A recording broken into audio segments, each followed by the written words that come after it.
I'm Tammy Haddad, and we're here at the AI Expo. Our friends at the Special Competitive Studies Project have done it again. There are 14,000 people here, and I am so lucky to talk to one of the most important CEOs here from Rhombus Power, Anshu Roy. Dr. Roy, I'm so glad that you could be with us today. Let's hear it for him. Thank you. Thank you very much. Because when you talk about why all the people are here and the work that's being done, Rhombus is ground zero. You started it all. Take us back to the origin story. Oh, yeah, sure. Thank you. Thank you for having me, Tammy. The origins of Rhombus, I started this company in 2011. See, what happened was I was well on my way to become a professor, and I had some awesome job offers. In 2010, I had just come out of Nobel laureate's lab. I had published very well. I'd done everything that one is supposed to do. What I hadn't done was really give hard thought to whether I really wanted to become an academic or not, and whether I would be a good academic or not. And when I did, I realized that I would make a very bad academic because I don't have that level of patience that you really need to both teach well and do research well. So what could I do with all my restless energy? And I think the answer was obvious. I had to start a business. I come from an entrepreneurial background. My father is an entrepreneur. My brother's an entrepreneur. So it was a natural thing. I started the company in 2011. First 5 years were spent just inventing and commercializing a solid-state neutron sensor in Fukushima Daiichi. It was very successful. So that's for industry, government. Who did you start with first? Well, okay. You guessed it. I started it with the government, and it didn't work very well because I really had no idea how DC works. Right. I mean, I was just a kid. I had no idea. And I made multiple trips to Washington trying to sell my neutron sensor. I used to carry it in my bag. How big was it? It was pretty big. Oh, okay. And you know, people are very gracious in America. They'll give you the time of day. They'll talk to you, but you have to know the process after that. And so I didn't know all of that. And so I was very, very unsuccessful in selling, very successful in making, unsuccessful in selling to the U.S. government at that time. And then I got this phone call from the Japanese via Alan Heeger, who was my Nobel laureate postdoctoral advisor. So you started with the Japanese government. Yeah, and then what I did was I realized that in 2015 when DIU started and just opened its right, doors, the Defense Innovation Unit at the Pentagon. And so I knocked the door, and that's when I met my good friend Bucky Butow, who's now Major General Butow, of course. He was colonel back then, and you know, several cups of tea later, we became friends, and it was very obvious that we had something to say and we could contribute in meaningful ways. And DIU did an amazing job at helping us connect with problem owners. And what's that? Well, people who have in the DoD problems they want to solve. Right. So that could be the Navy, the Army. Yeah, the Air Force. Yeah, anyone. Intelligence services, whoever. Right. Right. And we were very lucky to have that interface. And when we did have that interface, some of them were able to express what they really wanted. Defining a problem is the hardest thing. If you can ask the right questions, then actually answers come relatively easily. But defining a problem is an iterative process, as you know. And what I enjoyed very much in those years was this idea that we could iterate with them just on the question. This was a radically different way of doing business for the Department of Defense. And it's all thanks to Secretary Ash Carter's vision. And he was really taking us back to the 50s, which is how we did business back then, when all the breakout efforts like Corona and so on were happening. And In other words, innovation comes first instead of here's what we've been doing all these years and we're going to keep doing it. So I'll edit that a little bit. Yes, innovation comes first, but innovation for urgent problems. Okay. That sense of urgency is absolutely critical because that ensures programmatic funding down the road. Innovations tend to die mostly because they are resource-starved. And they're resource-starved because somebody in the budget-making process decides that they're not important enough, right? Right. For a variety of reasons, political or whatever that might be. We were very lucky to actually be able to understand that through a man named Sam Araki. He was my intellectual godfather. And he retired as CEO of Lockheed Missiles and Space eventually. And he always used to say, rush to learn to me. Rush to learn. Rush to learn. That sounds like words to live by. Yeah. People say in the Valley, rush to fail. And he's like, no, that's wrong. Rush to learn. Yeah. So I am blessed to have met someone like that. So now let's go to today. So now we have this, I was going to say brave new world. I don't think that's right. I think we have this world where everyone is rushing to work in public sector. Yeah. And even we're surrounded here at the AI Expo with people with all kinds of ideas. Yeah. You're already in there working with them. Do you take ideas from other companies? I mean, do you have people you want to work with? Because just to your point, and you can't say it enough, it's so hard to get into defense and intel and have the relationships. This is not about friendship.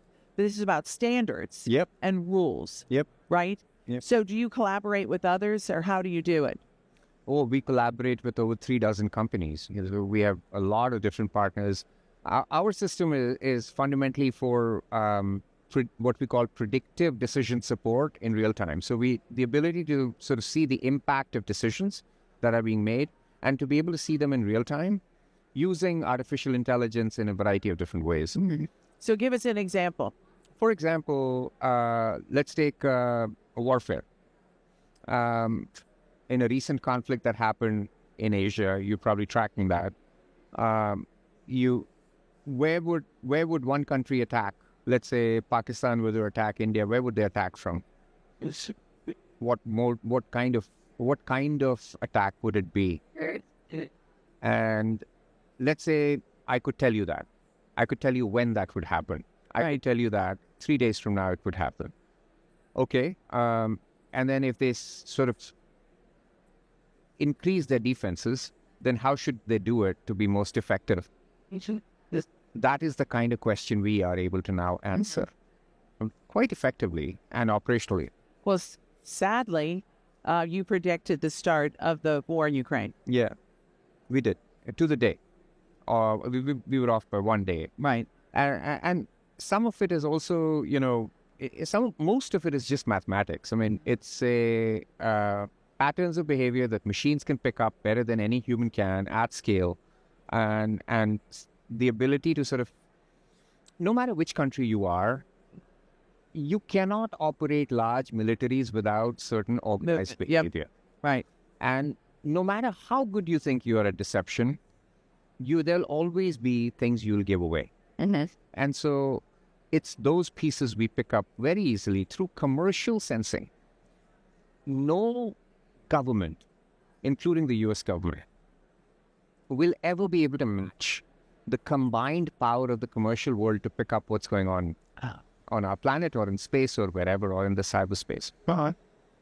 Even China? Not even China. Not even close. They cannot afford it. They would go bankrupt.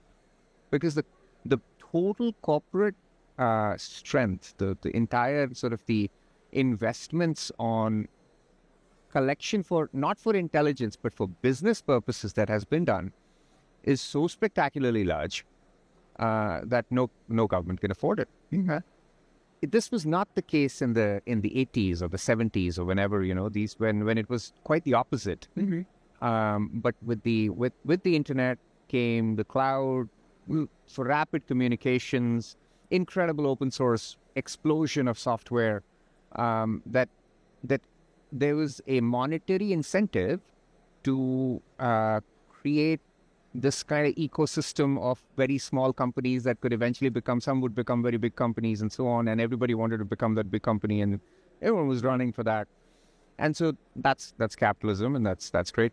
So that led to what we are now beneficiaries of, which is we are able to source over 5,000 streams of data into our platform, from satellites to sensors and cell phones, and you name it, it's in there. Social media, dark web, all kinds of things.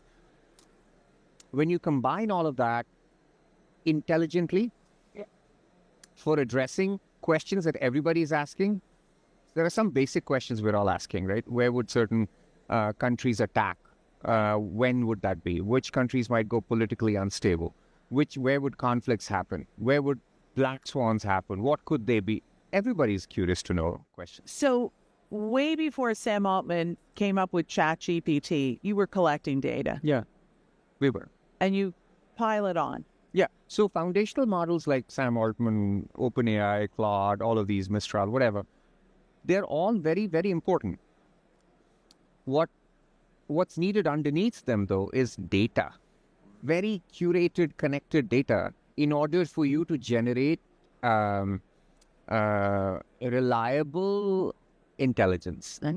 Well, the reason I bring it up is because ChatGPT did kind of change everything. I wonder if it made your industry more competitive. Sure did.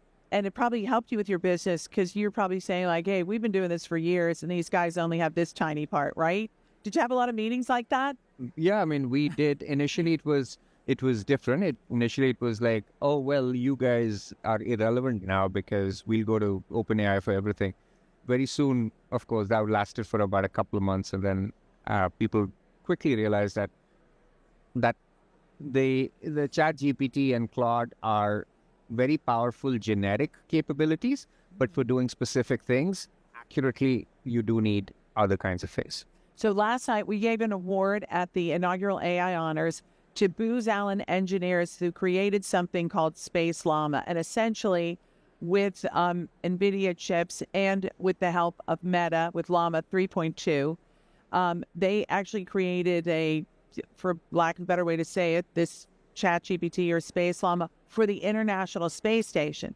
So I ran into Senator Mark Kelly, who was an astronaut, and I said, hey, have you heard about Space Llama? He's like, what are you talking about? I said, you no longer have to carry manuals on the International Space Station. And he said, this is an incredible idea, because when I went up in space, we had 7 feet of manuals. We had to get in the capsule, right? So it sounds like you're taking even more. But my question is, with open source, has that changed things for you? Because that's the little guys that can jump in, or you don't see that as competition? Oh, no. There's no problem. And little guys should jump in. That's what an ecosystem is for. We've been doing it for 10 years. We have a head start. If we don't work hard enough, then we won't have that head start for too long. And that's just the nature of our business. So can I talk about the GPUs? Because I just talked to Keith Stryer, he's at AMD, he used to be at NVIDIA. And I love the story of NVIDIA that Jensen Huang was talking about these chips and GPUs, and everyone else was talking about the CPUs. And they had this huge bet, but other people did not have that bet. Were you aware of that? Just not towards your business, but just in the overall ecosystem of AI, did it make you nervous, or did you think, man, that guy doesn't have any idea what he's talking about? No, well, so a lot of stories get built in hindsight. So, I think we should be careful of... I'm in that business, by the way. Be very careful. I consult HBO Films. That's one of the things we like to do. But go ahead. So it depends on the narrative you're trying to portray. So I think it's that's an interesting way to look at it.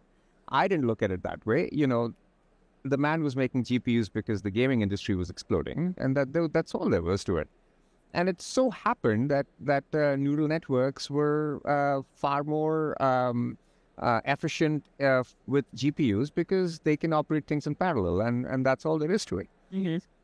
Parallel computing, the world of parallel computing was already in place, but it used CPUs, and it was a tiny market where nobody in their right minds would ever invest. Right. Gaming, highly addictive, completely consumerized.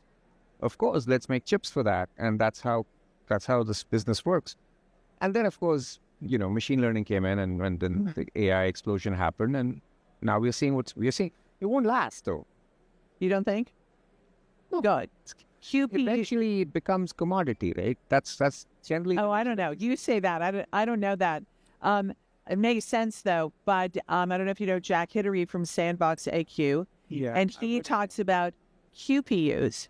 Yeah, sure. So what happens with that?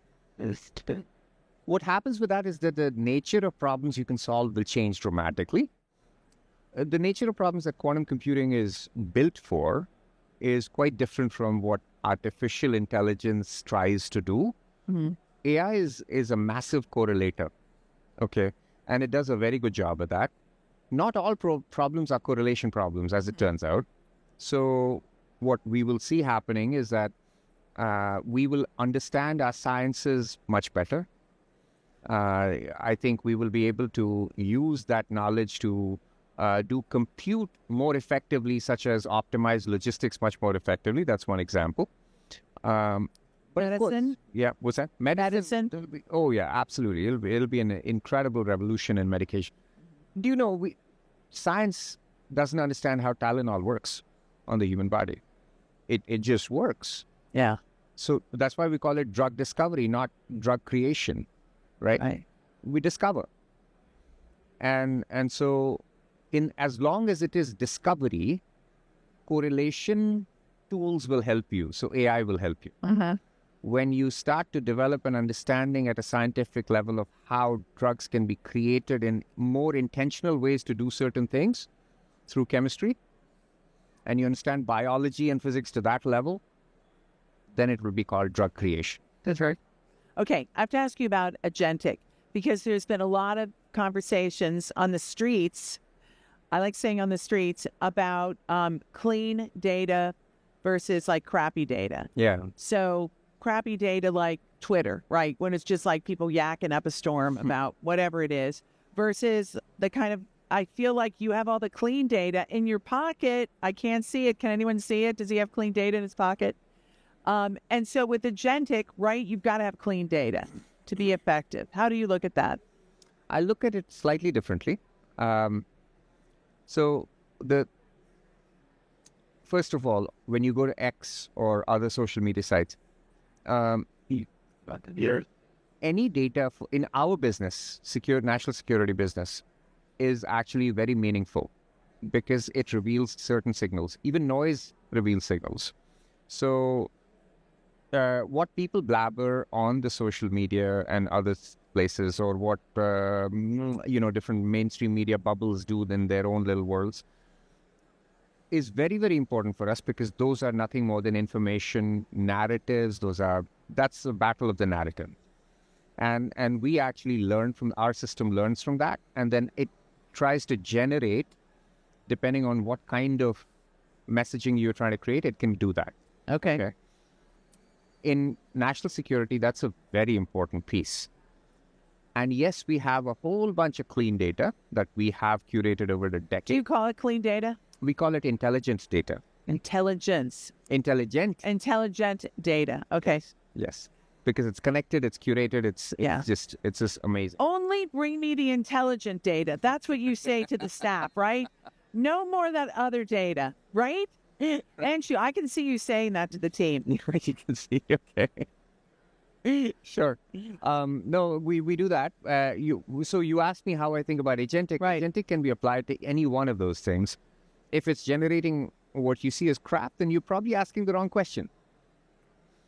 That's what it is, and it's just a mismatch of what you were asking versus what it's giving. There's the signal in everything. What do you think the most important thing is for people to look for upcoming? What piece of it? So let's talk first about the national security piece, Because there is so much going on geopolitically. We're not going to get into specific things. You pointed out one of the incidents. What should people look out for that? And then, if you don't mind, even though it's not your primary area, in the larger picture of what you see on AI applications, but let's start with national security. What's ahead, and what are you looking forward to? I think a lot. What I'm looking forward to is more of more adoption of the capabilities we at least companies like us have already developed. And I think in the current environment, it probably is going to work. And that will be a very exciting next step for us where people actually use what we... But is that because the more sophisticated people are, the more you can accomplish, or it just helps the world to see how it works? I mean, you're talking about business, but I'm also wondering if you think it helps everyone, because I feel that, AI has, people worry about jobs, I worry about jobs and all of that, but I just feel that it's moved everyone to the higher level of more potential success. I agree with you. I think what I'm looking forward to is better messaging of that. Okay, better messaging. Oh, we have a communications person in the front row. We'll talk to her about it after. Yeah, and I think that would be very, very important because everybody's very concerned, as they should be, I think, when they don't know something. Right. So that those narratives will be very helpful at a consumer level, so that will help everybody, including businesses, do their thing much better. And then on the national security side? On the national security side, I think things will get more predictive, more anticipatory. Winning in the cognitive domain will become easier. The point is not to go fight wars. I mean, it's to win it if it's must be fought, but the point is to actually stop wars if we can. Do you have an opinion in human in the loop? I do, yes. When the cost of the decision is very high, then you absolutely need humans in the loop. Cost meaning in human lives or whatever that might be, where it's even not even measurable cost, right? For low-cost decisions, I think it can be delegated to machines like buying stationery or whatever. Okay, one more question because we're running out of time, and I know you're a very busy man. China, what do you worry about? Where do you think their biggest opportunity is to catch up with the U.S.? China is very hungry. And when a country is very hungry, it kind of figures it out. And so with a leadership that's so top-down, where it is going to catch up with the United States is, I think it'll begin to catch up in innovation.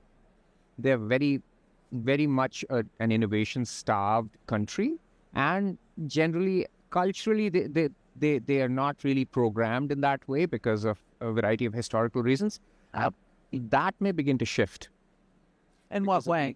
Well, because of the incentive structures that come top-down, and I think if we need to pay closer attention to that part of their efforts, because I think they could outpace the United States if we are not careful.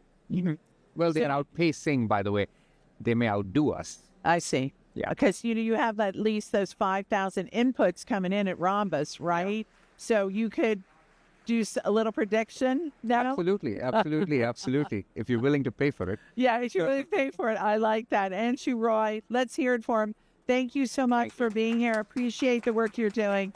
Thank you for being with us here at the AI Expo and on the Washington AI Podcast. I love it. Thank you. Thanks for the work you're doing.